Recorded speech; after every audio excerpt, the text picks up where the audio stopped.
Bom dia, irmãos! Bom dia! Espero que todos estejam super animados essa manhã aqui, amém? E olha, se nós não estivermos tão animados assim, a minha expectativa é que a palavra de Deus possa animar o seu coração. Nós possamos sair daqui inspirados pelo que Deus vai falar para cada um de nós essa manhã, amém? Vamos começar com uma oração. Deus e Pai, muito obrigado pelo seu amor, obrigado, Pai, porque o Senhor tem nos ajudado, Deus, a termos um coração cada vez mais parecido com o coração do seu Filho Jesus. Obrigado, Pai eterno, porque o Senhor tem nos dado tudo o que nós precisamos para sermos felizes e para sermos gratos ao Senhor, Pai. Esteja conosco essa manhã, ajuda-nos, Pai eterno, a absorver ao máximo, Pai, da sua palavra, para que possamos, Deus eterno, cumpri-la, Pai, com todo o nosso coração. Obrigado por tudo, perdoe nossos erros, perdoe nossas falhas. Em nome de Jesus, oramos e agradecemos.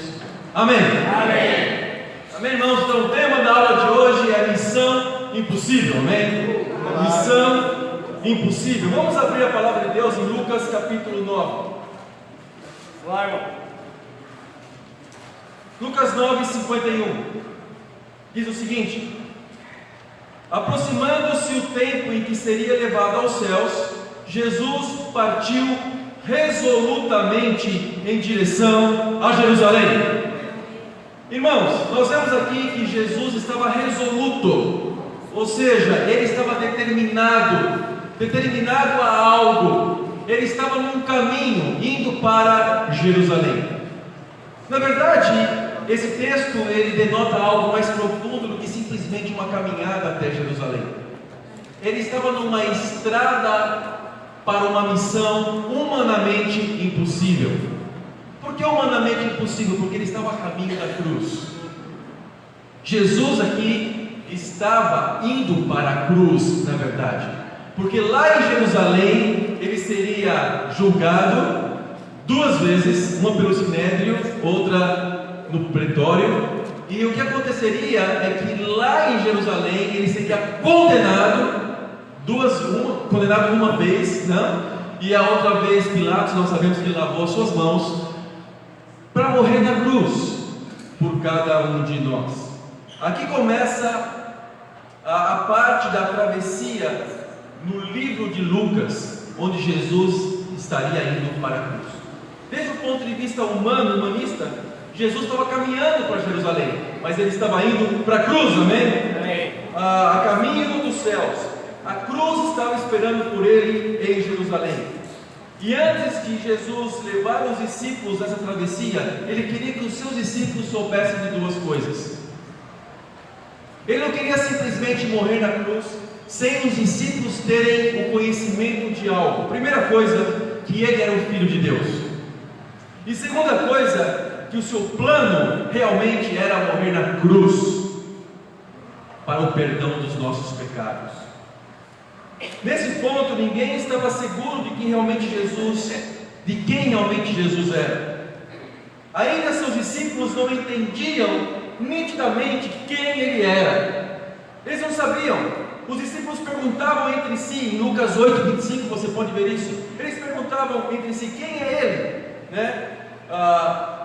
Quando ele acalma os ventos e as águas. Quem é esse que até os elementos da natureza se acalmam? Não. Eles não sabiam nitidamente quem era Jesus. Herodes, por exemplo, que era o governador da Judéia naquela época, ele pensava que Jesus era João Batista ressurreto dos mortos. Está lá em Lucas 9, versículo 9. As multidões pensavam que Jesus era João Batista. E algumas pessoas pensavam que era Elias. Você pode ver em Lucas 9, do 18 ao 20. Então eles não sabiam. Jesus estava ali, eles estavam maravilhados com Jesus, maravilhados com o ensino de Jesus, mas eles não sabiam nitidamente quem Jesus era.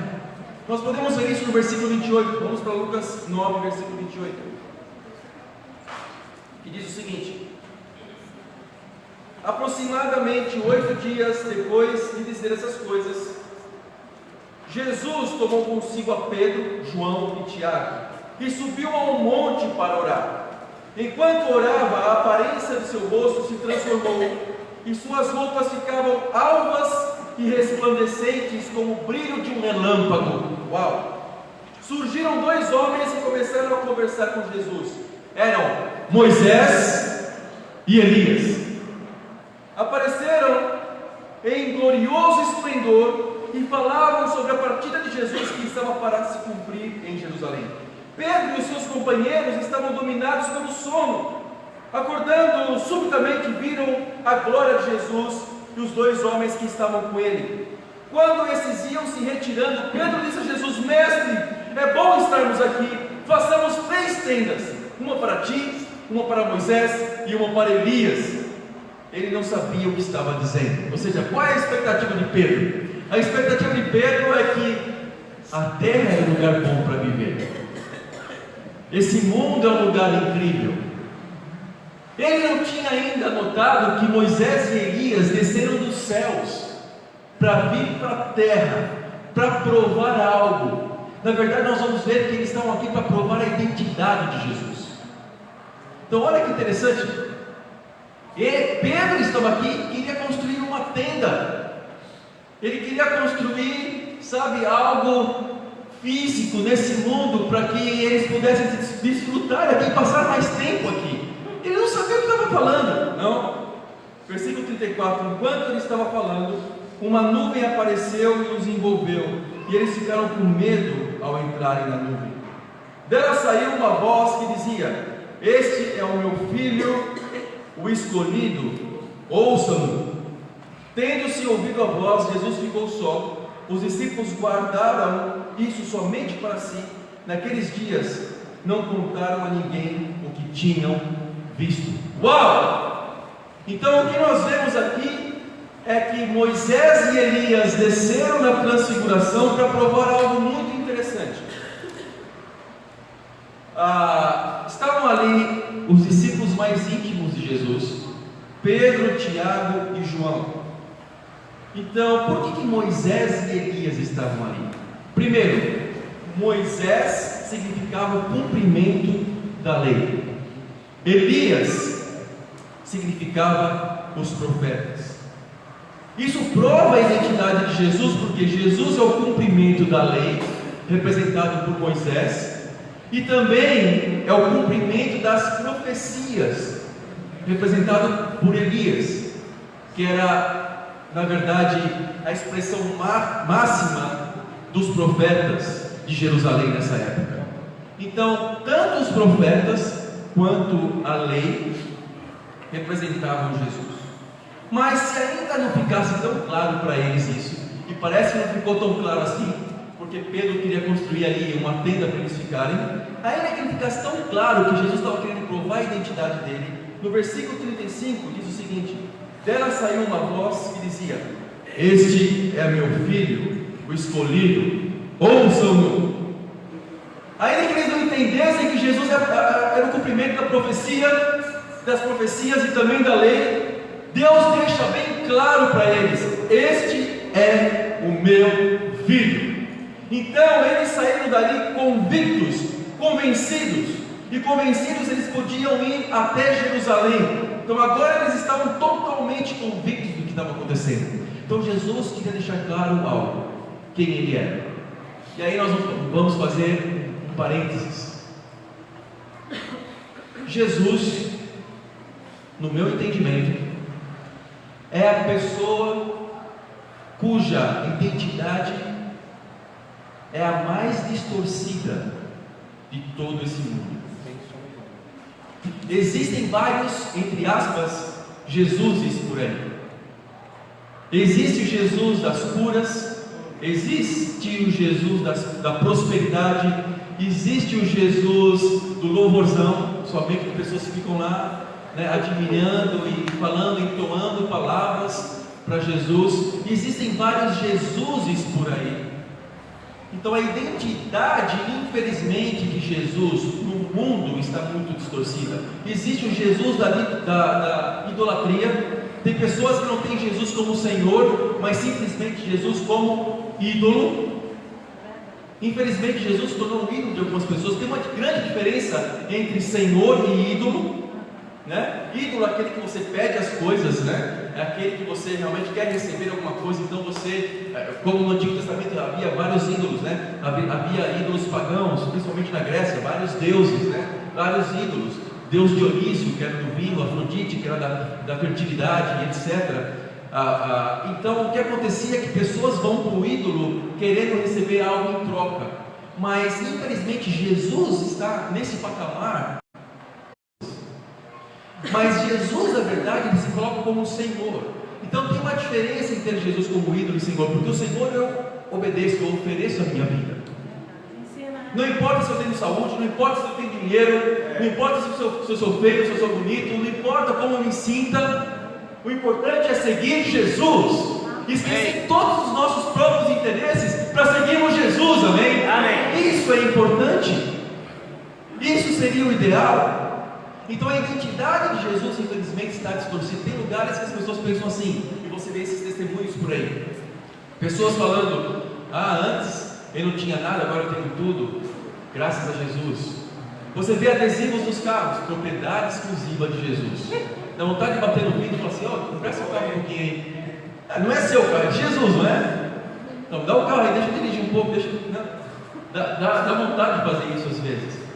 Pessoas atrelam Jesus com bens materiais, infelizmente, não, mas na verdade Jesus é Senhor. Não importa como eu esteja, não importa qual a minha condição. Um dia, se nós não morrermos por acidente, vamos morrer por doença. Então um dia todos vamos ficar doentes, todos vamos pegar algum tipo de doença. Então Jesus não vai curar as pessoas por resto da vida, aliás, para toda a vida, ou para toda a eternidade, não? Significa que o homem é falível e mortal. Então por isso eu preciso fazer de Jesus o meu Senhor, amém? No meu primeiro ponto, a missão impossível de Jesus, o auto-sacrifício cumpre a missão. O auto-sacrifício cumpre a missão. Em Lucas 9, versículo 57, vamos lá. Quando andavam pelo caminho, um homem lhe disse: eu te seguirei por onde quer que fores. Jesus respondeu: as raposas têm suas tocas, e as aves do céu têm seus ninhos, mas o filho do homem não tem onde repousar a cabeça. A outro disse: siga-me. Mas o homem respondeu: Senhor, deixe-me primeiro sepultar meu pai. Jesus lhe disse: deixe que os mortos sepultem os seus próprios mortos. Você, porém, vá e proclame o reino de Deus. Ainda outro disse: vou seguir-te, Senhor, mas deixa-me primeiro voltar e despedir-me da minha família. Jesus respondeu: ninguém que põe a mão no arado e olha para trás é apto para o reino de Deus. Amém. Nós vemos aqui algumas ocasiões, né, de pessoas que estavam prestes a seguirem Jesus. Nós vemos 3 casos específicos. A primeira pessoa, Jesus fala que ele não tinha onde recostar a cabeça, aonde descansar a sua cabeça. Isso é proverbial. Interessante isso. Não significa que ele não tinha lugar para dormir, porque a Bíblia fala que ele já dormiu na casa de outras pessoas. A Bíblia fala que Jesus tinha uma casa. O que implica, na verdade, quando ele fala isso, ele está dizendo que a terra não era a sua morada. Ele não podia viver aqui dependendo das coisas que a terra, que esse mundo oferece para ele. Ele estava querendo dizer que, olha, algo mais precioso me aguarda nos céus. A minha morada não é aqui. C.S. Lewis, que é um teólogo, disse o seguinte uma vez: a terra é o único inferno que os cristãos irão suportar e o único paraíso que os não cristãos irão desfrutar. Profundo, não? A terra é o único inferno que quem é discípulo, quem é cristão, vai ter que suportar. E infelizmente é o único paraíso que os não cristãos irão desfrutar. Então, a terra não é a nossa morada. aqui não é o nosso lugar. Nós estamos aqui numa condição temporária. Seus filhos, nossos filhos são temporários. Nossos casamentos aqui na igreja são temporários. Nossa aparência é temporária. O seu conhecimento é temporário. O seu título universitário é temporário. O seu trabalho é temporário. Tudo é temporário. Se alguém pergunta para você assim: ei, conseguiu emprego? É temporário. Todo emprego é temporário, bem? Ainda que dure 50 anos esse trabalho seu. O que é 50 anos perto? O que são 50 anos perto da eternidade? Isso aqui, ó. Rápido. Não é nada. Piscar de olhos. Não importa qual a idade. Nós não temos uma idade para Deus. Não temos. Ninguém aqui pode se dizer velho. Depois que todo mundo morre, todo mundo vai ter a mesma idade. Manuel está feliz agora, né? Todo mundo vai ter a mesma idade. Que maravilha!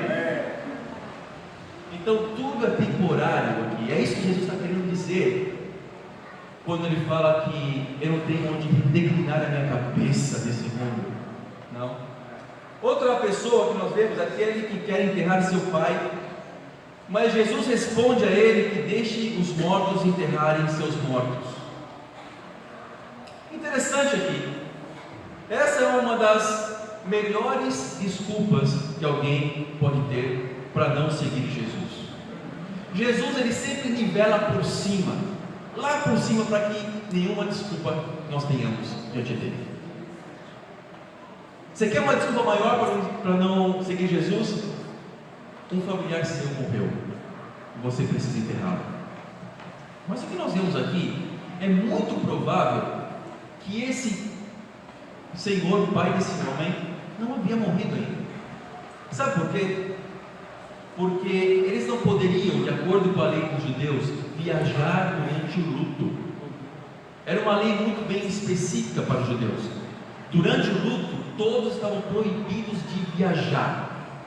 Então ele não poderia viajar para enterrar o seu pai. É muito provável, eu não vou dizer que é uma certeza, mas é uma possibilidade, é algo provável, que ele queria cuidar do seu pai que estava prestes a morrer. Então eu preciso ir para enterrar meu pai, porque meu pai está muito doente, e depois receber a sua herança.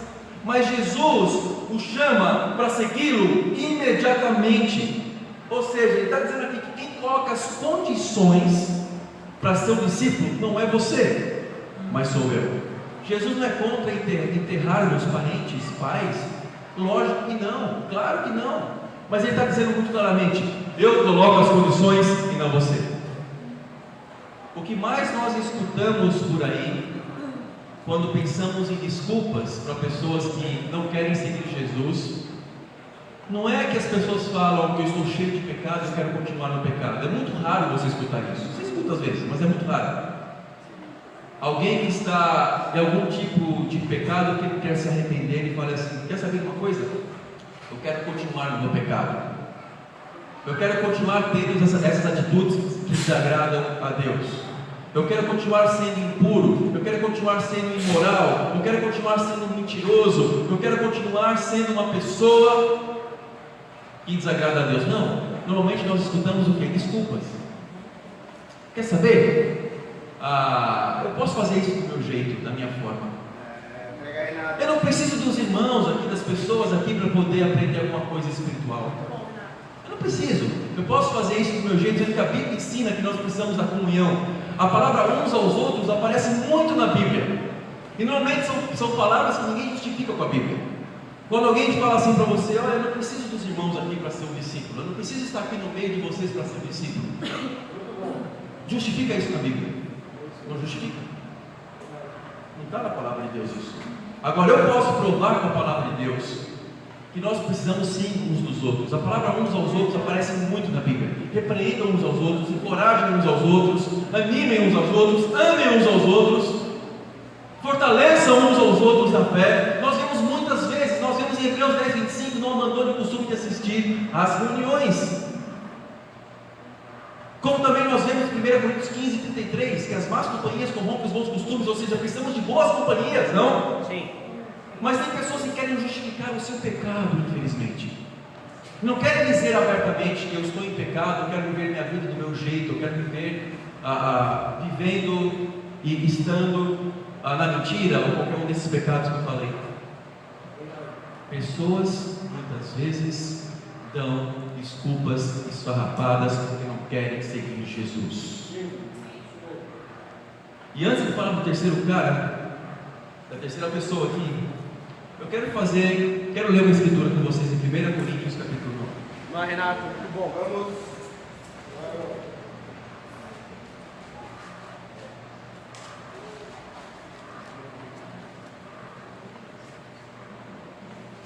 1 Coríntios 9.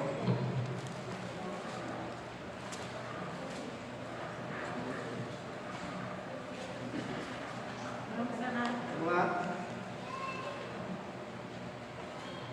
Vamos ler a partir do versículo 15. Mas eu não tenho usado de nenhum desses direitos, não estou escrevendo na esperança de que vocês façam isso por mim. Prefiro morrer a permitir que alguém me prive deste meu orgulho. Contudo, quando prego o Evangelho, não posso me orgulhar, pois me é imposta a necessidade de pregar. Existe algo imposto aqui para Paulo. Algo que é imposto, não é algo que é uma sugestão. Não vemos aqui alguém falando assim para Paulo: Paulo, seria muito bom se você pregasse. Paulo, seria incrível se você pudesse anunciar a mensagem, viajar por aí, anunciar. Não, ele fala: me é imposta o quê? A necessidade. Se eu tomei uma decisão de ser discípulo de Jesus, obrigações eu vou ter. Sim. Daí ele fala: ai de mim, se não pregar o Evangelho, porque se prego de livre vontade, tenho recompensa. Contudo, como prego por obrigação, estou simplesmente cumprindo uma incumbência a mim confiada. Uau! Ele fala que, num sentido, ele prega por obrigação. Tem pessoas que não gostam de ser obrigadas. Tem pessoas que falam assim: eu não gosto que ninguém mande em mim. Na verdade, está dizendo, em outras palavras, eu não gosto que a Bíblia mande em mim. O que nós fazemos como irmãos é abrir a Bíblia e encorajar um ao outro a entender a sua obrigação, né? Amém. Eu vou dizer mais. Eu fui batizado há quase 25 anos atrás. Eu sou muito grato para as pessoas que estudaram a Bíblia comigo naquela época. Mas, depois de ser batizado, eu descobri que eu era um alvo. A igreja estava com um alvo naquela época de batizar 100 homens em um mês. Então eles estavam evangelizando como loucos para cumprir os alvos de evangelismo. Eu fiquei pensando: uau, então eu fui um alvo? Isso deu uma certa dúvida na minha cabeça. Então pessoas provavelmente me convidaram, algumas por obrigação. Não convidaram por livre e espontânea vontade, porque sentiram no coração uma vontade tão grande de convidar naquele dia. Eu fui convidado por 3 pessoas em uma semana. 3 pessoas do mesmo bate-papo. Claro que eles tinham um alvo de evangelismo. Eu fui obrigado porque alguém se entendeu. Eu fui convidado porque alguém entendeu que ele estava sendo obrigado a me convidar. Mas é mais do que ser obrigado pela igreja, pelas pessoas, é ser obrigado pela pressão do Evangelho. Amém. Então, se pessoas não fizessem isso, entre aspas, por obrigação, negando a natureza humana, eu não seria salvo hoje. Verdade. Mas Renato, é Deus que te salvou. Tem que olhar porque é Deus que quis que fosse assim. Deus quer salvar todo mundo. E por que nem todo mundo é salvo? Porque faltam trabalhadores, amém? Faltam pessoas que assumam a responsabilidade. Assumam a responsabilidade de cumprir os seus alvos, de trabalhar. Temos tantos alvos nesse mundo. Temos alvos de nos formarmos numa faculdade. Temos alvos de conseguir um emprego melhor. Temos alvos de conseguir, de ter uma carteira de motorista na autoescola. Temos alvos para muitas coisas. Temos alvos de terminar de construir a nossa casa. Temos alvos de ter uma casa. Temos alvos de comprar um carro um dia. Temos tantos alvos e trabalhamos tanto para esses alvos. Às vezes reclamamos dos alvos, mas estamos lá trabalhando, senão nós não comemos. Por que não colocamos alvos para Deus? Imagina se Paulo não tivesse alvos. Paulo saísse por aí igual um beija-flor. Não? De flor em flor, observando. Não? Imagina só, igual uma borboleta, indo de lugar em lugar, Você acha que o mundo ia ser evangelizado na época de Paulo? O mundo foi evangelizado na época dos discípulos do primeiro século. O mundo inteiro, a Bíblia fala que o mundo inteiro conhecia a seita dos nazarenos, como eles eram chamados. Eles eram chamados de seita. Você pode ver isso na Bíblia. O mundo chamava o cristianismo de seita. Olha que interessante. Eles tinham alvos. E como que eles tinham alvos? Davam 5 minutos na cabeça deles e falavam assim: vou ter um alvo. Não, eles encorajavam uns aos outros, animavam uns aos outros, empurravam uns aos outros para evangelizar. Talvez você não fosse salvo se alguém não te chamasse nas ruas, se alguém esperasse sentir no coração para te chamar. Se todo mundo aqui esperar sentir no coração, ninguém vai ser discípulo, porque Jesus fala: negue-se a si mesmo. Amém. Se você quer ser um discípulo, carregue a sua cruz. Se você quer ser um discípulo, o que é carregar a cruz? Como que nós carregamos a cruz? A cruz é leve? A cruz para Jesus foi leve? Não, carregar a cruz é arrastar a natureza humana, crucificar nessa cruz, se negar, para que a vontade de Deus seja maior que a nossa própria vontade. Isso, mas tem pessoas que não entendem isso. Uma das principais causas que eu vejo que infelizmente algumas pessoas estão ficando fracas na fé e estão desistindo de ser discípulas é quando elas não percebem mais as diferenças entre as igrejas. Quer saber? Eu fui lá na igreja tal e louvei a Deus ali. Eu fui na outra igreja ali, que incrível. Sabe, aprendi muitas coisas na pregação. Eu fui naquela outra igreja ali e encontrei meus irmãos ali também. Depois eu vim aqui e assim vai. Não conseguem mais diferenciar o compromisso das pessoas, o compromisso de um discípulo. Não conseguem mais diferenciar o que é um discipulado, que nos ajuda a nos arrepender dos nossos pecados. Não conseguem diferenciar muitas vezes a necessidade que nos é imposta de salvarmos as pessoas em nossa geração, de aliás evangelizarmos esse mundo em nossa geração. Não salvarmos, mas evangelizarmos. Há uma diferença. Não entendemos isso e começamos então a agir e colocar Deus no segundo plano. Sabe, Paulo ele deixa muito claro aqui da sua necessidade de pregar a palavra de Deus. Agora olha o versículo 19, que responde tudo, para fecharmos essa questão. Porque embora seja livre de todos, fiz-me escravo de todos para ganhar o maior número possível de pessoas. E ganhar os judeus, para os que estão debaixo da lei. Tornei-me como se estivesse sujeito à lei, embora eu mesmo não esteja debaixo da lei. Isso é muito interessante.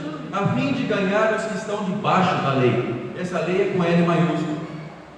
Para os que estão sem lei, tornei-me como sem lei, embora não esteja livre da lei de Deus. Essa lei é com L minúsculo.